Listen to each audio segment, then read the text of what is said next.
Vamos então começar nossa conversa de hoje à noite, nosso encontro, e que Deus nos oriente e nos conduza pelo caminho adequado para esse momento.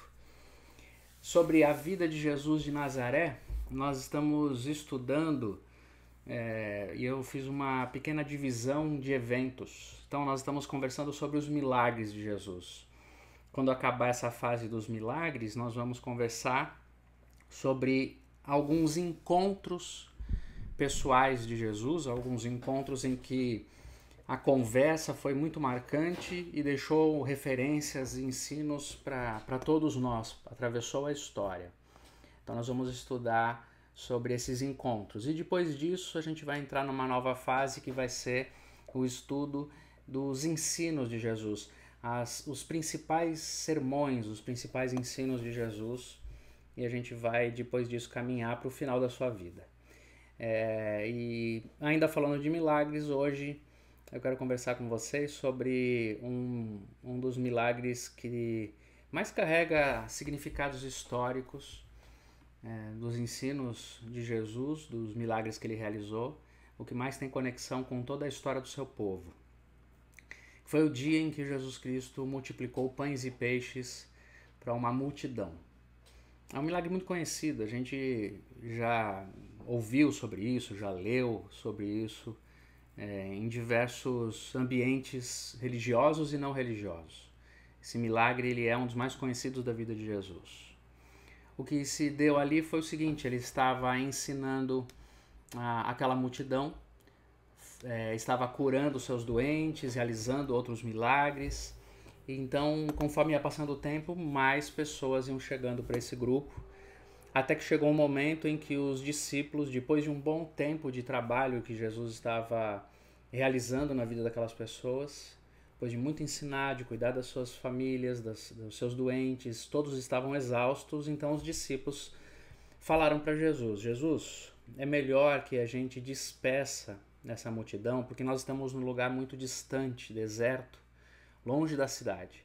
E eles vão precisar viajar um bom tempo para poder voltar à cidade, para poder se alimentar. Já é tarde, é bom a gente despedir essa multidão toda. A preocupação deles era óbvia, com tanta gente que ali estava. Os evangelistas vão dizer que havia naquele momento cerca de 5.000 homens. E a gente tem que considerar que naqueles dias os censos não contemplavam as mulheres, então, e nem as crianças. Então, quando se diz 5.000 homens, está falando só de gênero masculino. Não se está contando a presença das mulheres que estavam ali também e das crianças. Então, no mínimo, umas 15.000 pessoas, 20.000 pessoas reunidas durante um tempo longo, e cada vez mais ia chegando gente, enquanto Jesus estava naquela região. Quando os discípulos viram aquela multidão de gente, tiveram um bom senso de dizer para Jesus: vamos deixar esse povo embora, vamos despedir essa geração, essa multidão toda, para que eles vão buscar comida, para cada um cuide das suas necessidades. Aí o que vai acontecer é que Jesus Cristo começa um processo de milagre e de ensino muito profundos, porque ele vai falar para os discípulos assim: o que vocês têm aí? Os discípulos olham, veem que tem pouca coisa, não tem quase nada entre eles ali, e eles começam a responder para Jesus assim: Jesus, o que a gente tem aqui é muito pouco, não daria para alimentar nem a gente, que dirá essa multidão inteira. Jesus insiste na pergunta, porque sabia o que estava fazendo, ele sabia o que ele ia realizar, até que chega num dos relatos dos evangelistas, Marcos capítulo 6, por exemplo, tem bastante detalhes. Num dos relatos se diz que um menino, uma criança, se aproximou da conversa e ofereceu o que tinha. E falou: olha, eu tenho só 5 pães aqui e 2 peixes. E tudo que eu tenho está aqui. Então, um dos discípulos se aproximou de Jesus e falou: olha, esse menino aqui está oferecendo 5 pães e 2 peixes. Mas isso é muito pouco, e o que a gente tem é muito pouco. Não dá para fazer, nós precisamos dispensar essa multidão toda aqui. E então Jesus vira para eles e diz assim: vocês vão dar de comer à multidão. Eu quero que vocês deem de comer. Aí Jesus pegou aquele punhadinho de pães e peixes, 5 pães e 2 peixes que o menino dispôs, uma criança ali reunida entre eles. Jesus agradeceu a Deus, fez uma oração agradecendo a Deus pelo milagre da multiplicação que ali começaria. Então ele falou para os seus discípulos separarem aquela multidão em grupos menores, 50 pessoas reunidas em cada grupo, e disse para os discípulos pegarem aquele cesto de pães e peixes e saírem distribuindo. E a partir desse momento os discípulos fazendo isso, começaram a compartilhar pães e peixes, e não parava mais de aparecer pães e peixes, eles iam compartilhando e levando cestos e pães e peixes, e quando se percebeu, depois de um bom tempo, é óbvio, a multidão inteira tinha sido alimentada e ainda tinha sobrado 12 cestos de pães e peixes. E com isso se encerra essa história e esse milagre extraordinário que Jesus Cristo realizou no meio daquele povo todo. O que a gente vai perceber, olhando para os detalhes dessa história, em primeiro lugar, que existem duas maneiras de a gente interpretar como é que foi que esse milagre aconteceu. Existe aquela maneira a partir do fenômeno, que acredita que, de fato, Jesus Cristo multiplicou pães e peixes de modo físico. Tinha só 2 pães e 2 peixes, e quando ele orou, os pães e os peixes começaram a aparecer. Existe essa compreensão de que foi um milagre dessa natureza que aconteceu, mas também existe uma outra leitura a respeito desse milagre, desse dia, que o que de fato aconteceu foi que quando Jesus Cristo pegou aquele punhadinho de peixes e pães do menino, orou e disse aos discípulos que organizassem a multidão e começassem a distribuir, o que se vai dizer é que acontece uma outra realidade ali.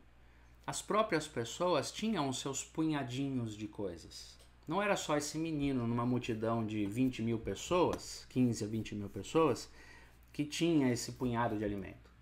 Cada um tinha o seu punhadinho de alimento. E que quando os grupos foram reunidos e os discípulos começaram a partilhar a comida, isso começou a fazer com que surgisse um movimento no meio daquela multidão e todo mundo começou a compartilhar do que tinha, de modo a que ninguém teve fome, ninguém teve falta. O pouquinho que as pessoas tinham foi sendo suficiente para quem estava do lado, e isso alcançou uma multidão. Seja qual for o caminho, e eu há tempos me sinto muito mais atraído e tenho um êxtase muito maior em acreditar nesse milagre da partilha do que inclusive no milagre do fenômeno. Não que eu não acredite, eu sou um homem de fé, eu acredito que Deus pode fazer, Ele pode alterar as realidades físicas, e isso não é nenhum problema para mim, nem para minha fé, de modo algum. Não me preocupo com isso, eu acredito que isso é possível. Agora, do ponto de vista de análise das circunstâncias, da história, da conexão com o Antigo Testamento, do que fica para nós hoje, eu sou muito mais atraído a ver esse momento que acontece ali como um milagre da partilha entre as pessoas. A capacidade que uma ação de um menino teve de criar uma realidade em que todo mundo compartilhou do que tinha, a fim de que todo mundo comesse e ainda sobrasse. Isso para mim é um milagre de ordem social, histórica, contextual, um milagre no coração da humanidade. E para mim era isso que Jesus Cristo estava ensinando, sobretudo, àqueles homens. É interessante que esse milagre, esse evento que é narrado no Novo Testamento, ele tem um paralelo muito óbvio, muito claro, direto, com o que aconteceu no Antigo Testamento com o povo de Israel. Lá na história do povo de Israel se diz que durante um tempo, durante 40 anos, quando eles saíram do Egito, onde tinham vivido como escravos, até chegar na terra da Palestina, na terra chamada de Canaã naquela época, no território que hoje é de Israel também, que ele divide com os povos palestinos. Ao sair do Egito para chegar naquele lugar, eles passaram 40 anos peregrinando no deserto. É isso que se diz na história do Antigo Testamento. E que durante esses 40 anos, o povo foi alimentado por um maná. E o maná, que reconhecidamente era um milagre de Deus para aquele povo, era uma comida que surgia no deserto, o maná é um tipo de alimento próprio das regiões desérticas, especialmente naquela época, naquele tempo, que é raro, que é muito difícil de brotar e de surgir. Mas ele é um tipo de um orvalho que se parece com um pão. É uma comida que tem nutrientes, é um alimento que surge como orvalho na madrugada e ele tem propriedades nutritivas muito grandes. Isso chama-se maná. Era o pão que caía do céu na linguagem de Israel. Aquele povo estava no deserto, não tinha como produzir alimento, não tinha onde encontrar o seu alimento. E ele sobreviveu comendo um orvalho que brotava no deserto.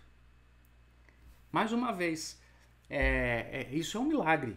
É um milagre um povo sobreviver durante 40 anos com um tipo de pão, um orvalho, que todas as manhãs brotava sem que eles tivessem como plantar e colher. É um cuidado, uma providência divina. Mas também é uma realidade que se explica de um modo físico, objetivo. Existia no deserto.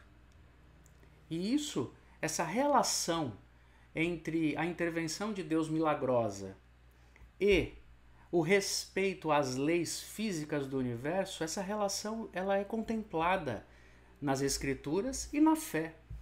A gente não precisa acreditar que é menos milagroso um evento que se dá de modo tão espontâneo, mesmo sendo físico, mesmo acontecendo com as leis da física. Ou seja, aquele alimento, aquele orvalho que existia no Antigo Testamento era próprio do deserto. E o milagre era que acontecia de todas as manhãs aquele orvalho brotar durante 40 anos, sem falta. Como se num momento da história todas as leis da física estivessem conspirando em favor daquele povo que precisava se alimentar. Deus operando isso. E havia um componente social muito forte naqueles dias, que era o seguinte: Deus tinha dado uma ordem para eles. Cada família vai sair da sua tenda, eles moravam praticamente em barracas. Cada família vai sair da sua tenda, vai colher esse orvalho na sua bacia e tem que ser o suficiente para alimentar a sua família durante um dia.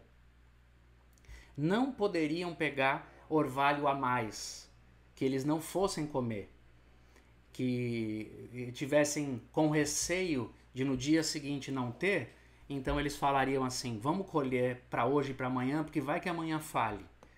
Toda vez que o povo recolhesse aquele maná para além da sua necessidade diária, da sua família, o maná apodrecia. Isso era uma ordem de Deus. Todos os dias vocês saiam, recolham o maná necessário, se alimentem, durmam e descansem, porque amanhã cedo vocês vão sair e vão encontrar orvalho de novo e vão se alimentar. Tem que ter muito mais fé para ver nisso um milagre acontecendo do que de fato acreditar na inversão física das realidades.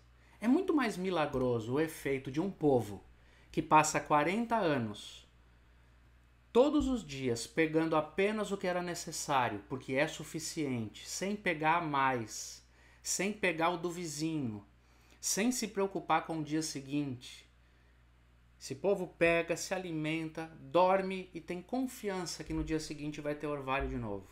Tem que ter muito mais fé para viver essa realidade social do que qualquer coisa. É a mesma realidade que está se operando lá na multiplicação no Novo Testamento. Mais uma vez, existe uma multidão no deserto, como aconteceu com Moisés no Antigo Testamento. Existe um paralelismo aqui. Mais uma vez, Jesus Cristo vai ter que fazer com que a multidão seja alimentada. Agora é Jesus Cristo fazendo isso no Novo Testamento, e no Antigo Testamento Moisés tinha essa função de alimentar o povo. Mais uma vez o povo está diante de uma necessidade que Deus precisa operar. Mas que a maneira como Deus opera essa realidade é respeitando as realidades físicas do universo e estimulando a fé, a confiança e a solidariedade, a partilha no coração dos homens.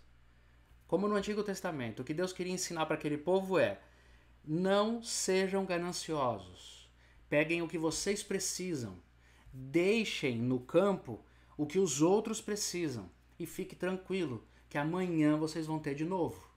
Aí chega no Novo Testamento, diante daquele milagre, Jesus pega o exemplo daquele menino que teve mais fé do que os próprios apóstolos, e com um pouquinho de dos pães e dos peixes daquele menino, com o ato de solidariedade daquele menino, com o desprendimento daquele menino, com a fé daquele menino, Jesus então opera no coração daquela multidão o milagre da partilha. E cada um vai fazendo o seu cesto e passando, pega o que precisa, deixa o cesto passar e vai alimentando, e vai alimentando, e vai alimentando, e vai alimentando a todo mundo. Para mim existe esse milagre por trás dos dois fatos históricos. O milagre de produzir no coração do ser humano a empatia, a solidariedade e a partilha. E essa é uma regra da existência. Essa é uma realidade que faz a humanidade funcionar.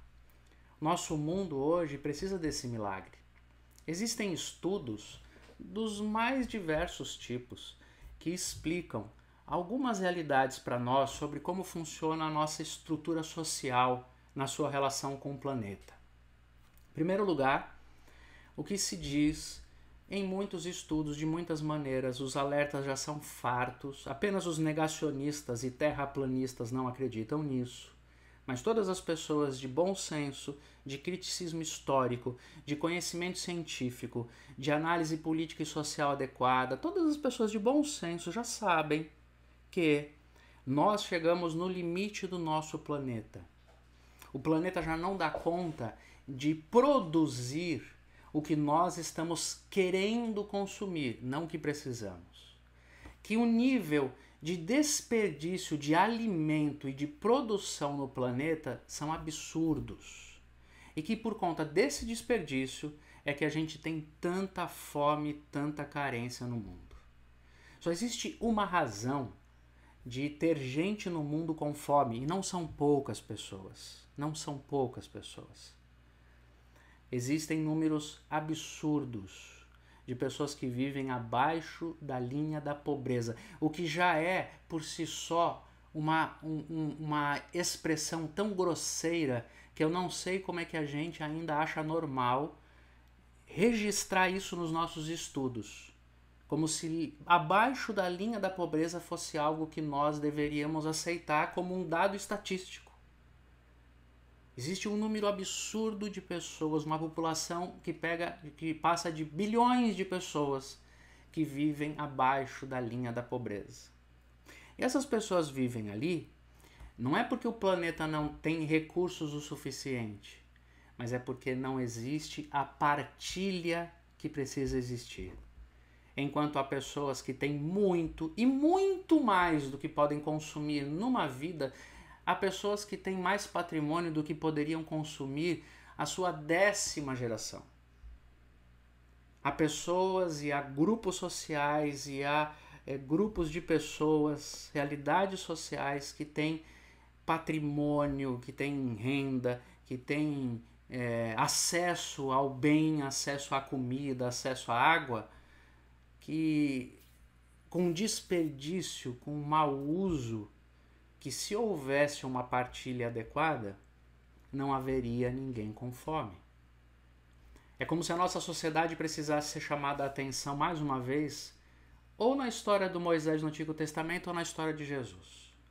Como se o Senhor Deus estivesse diante de nossa sociedade humana, dizendo o seguinte: tem maná para todo mundo. Não falta.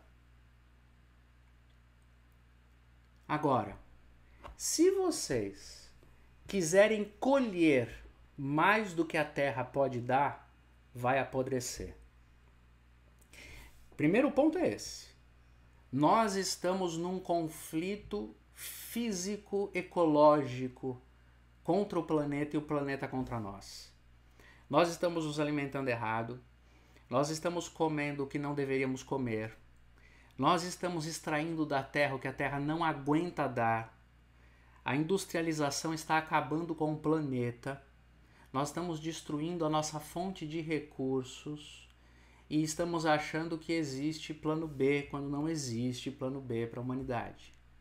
É como se nós estivéssemos tentando extrair da Terra mais recursos do que ela pode dar. Como se nós, como humanidade, estivéssemos querendo recolher mais maná do que a Terra quer dar toda manhã para nós.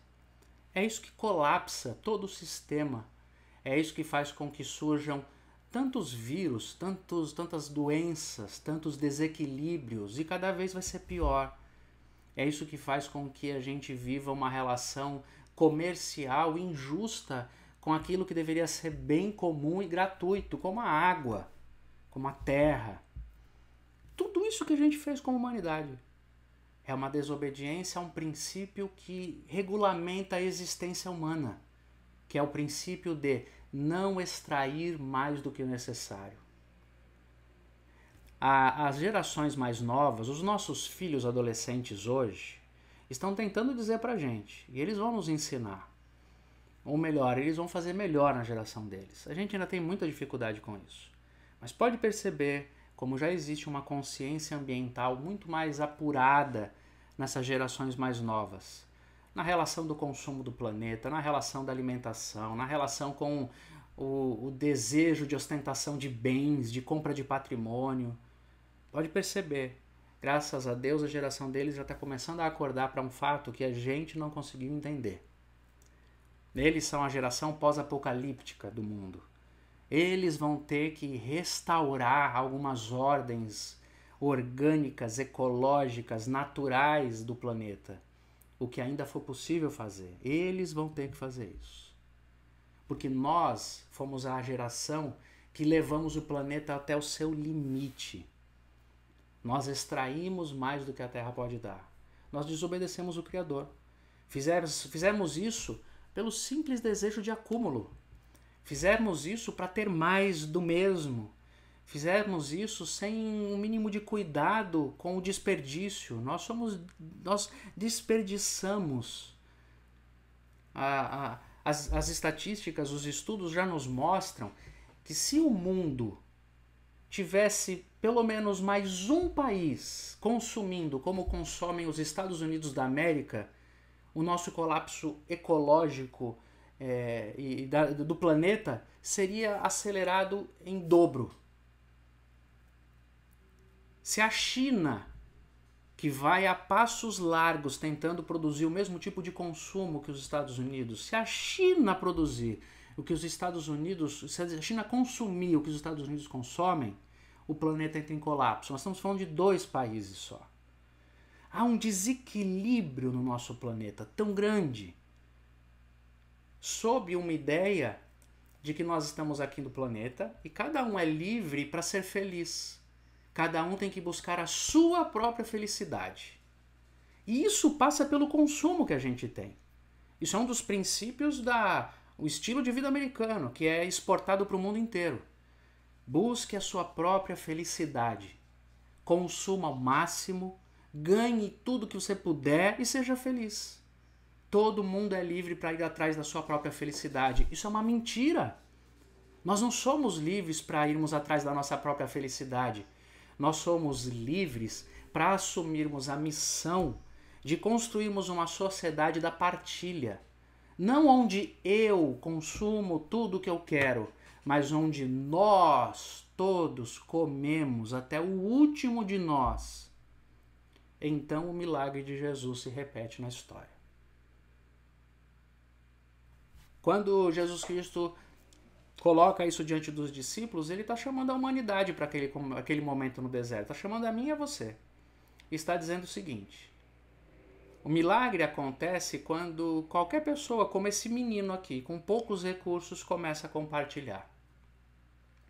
E quando ele faz isso, e isso começa a tocar o coração das pessoas, e aí se dá uma espécie de corrente do bem. Lembram daquele filme muito interessante de uns 15, 20 anos atrás, de um menininho que decide inventar uma corrente do bem? Tem esse nome, procura na internet, que eu não vou dar spoiler, mas é muito legal. Se dá uma corrente do bem, em que um começa a inspirar o outro, e aí a partilha começa a acontecer, e todo mundo se alimenta. E o que eu acho extraordinário nessa maneira de Jesus agir, no que está acontecendo ali, é que existe uma didática muito grande, um exemplo muito grande. O que Jesus está mostrando ali é que solidariedade e partilha também se aprende. A gente aprende a ser assim como a gente é condicionado na vida a ser egoísta por causa dos nossos medos, por causa do medo de não ter amanhã, por causa do medo do outro pegar o que é meu, e isso vai nos apequenando por causa dos nossos medos todos. Da mesma maneira, a partilha também pode ser aprendida. As pessoas podem aprender, as pessoas podem se sentir desafiadas, como aquele menino que trouxe, e a partir do ato dele, Jesus produziu o milagre que faz chegar comida para todo mundo. Isso é fundamental naquela história do deserto ali de Jesus. É um menino que, aparentemente, à vista de todos ali, seria o que não tem recursos. Os homens que são produtores de renda, que são os caçadores que trazem o alimento para casa, são aqueles que estavam por ali e que deveriam dar conta de resolver o problema. Mas é um menino que ninguém acredita nele, que ninguém acha que ele vai poder fazer alguma coisa, ninguém espera nada. E ele tem só 5 pães e 2 peixes para oferecer.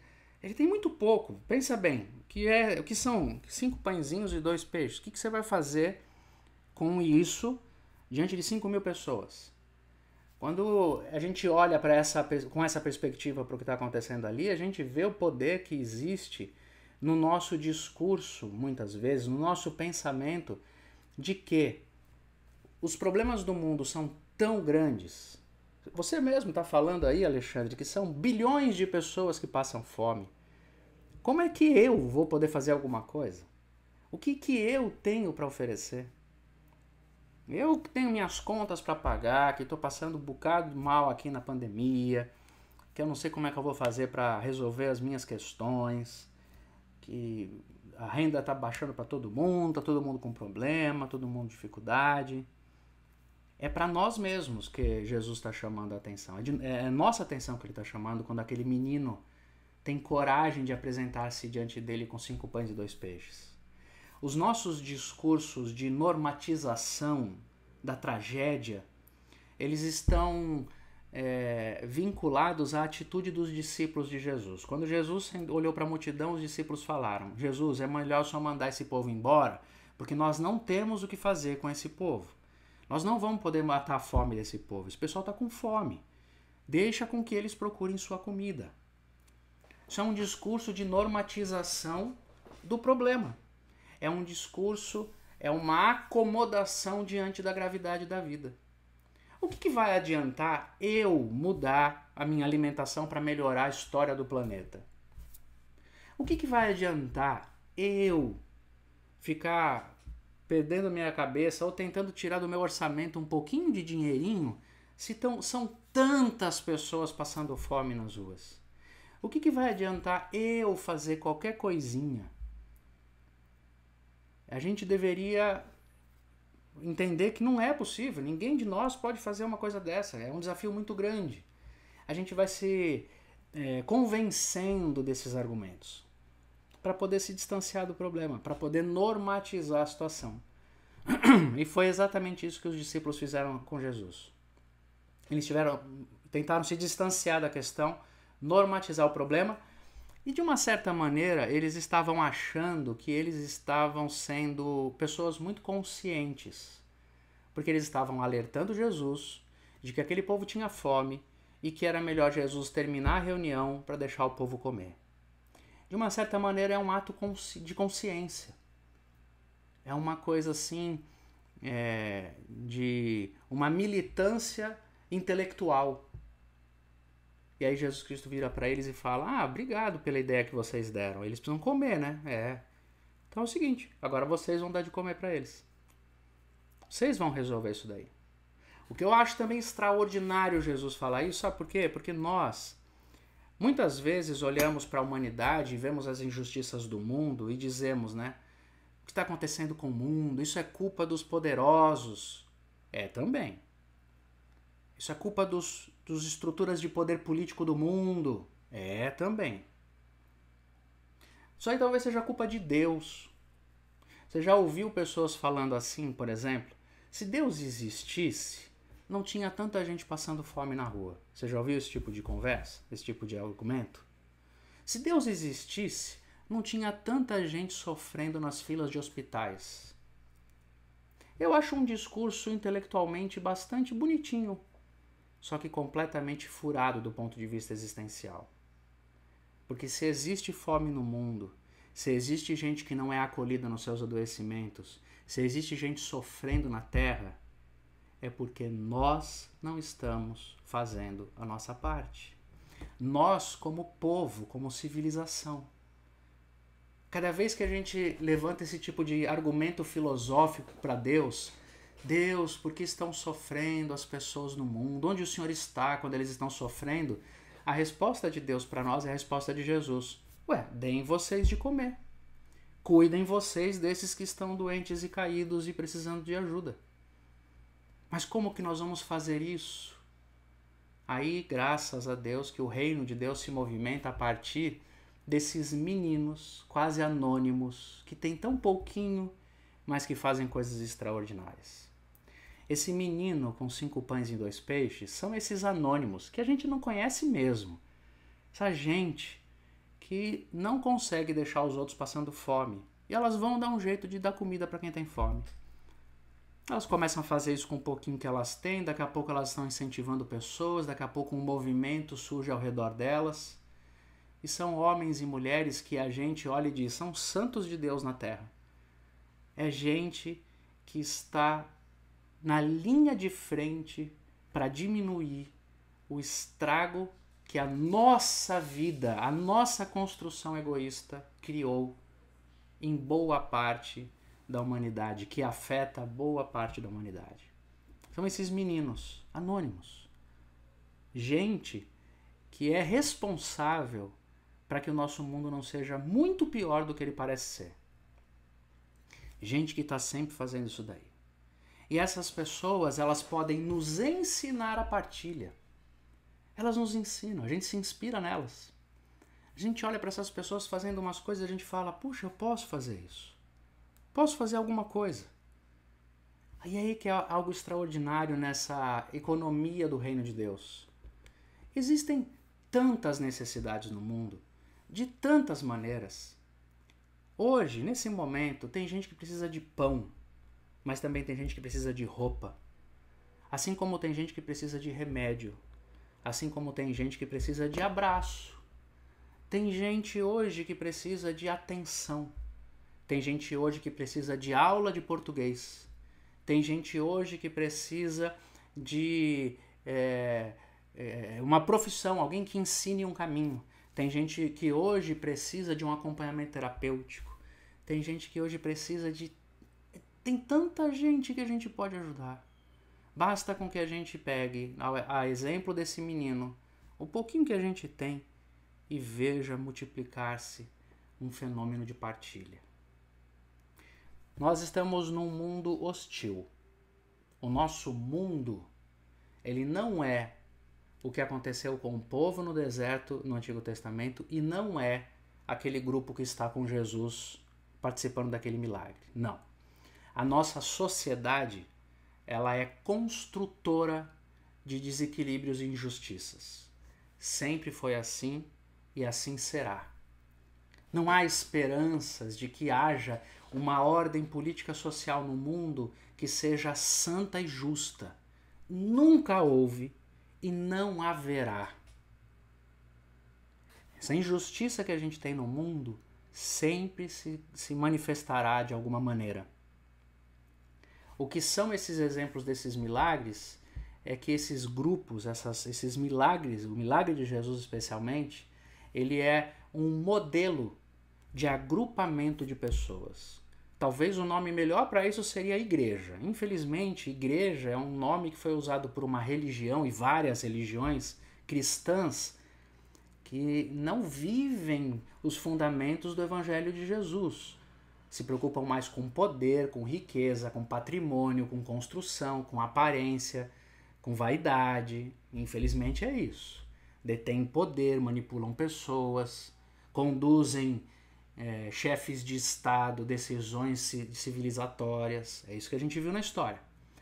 Mas se a gente pudesse ter igreja e ser igreja de verdade, deveria ser o mais próximo possível daquele grupo no deserto, onde a partilha fosse o sinal concreto da experiência desse povo. O mundo não. A estrutura do mundo vai ser sempre assim, injusta.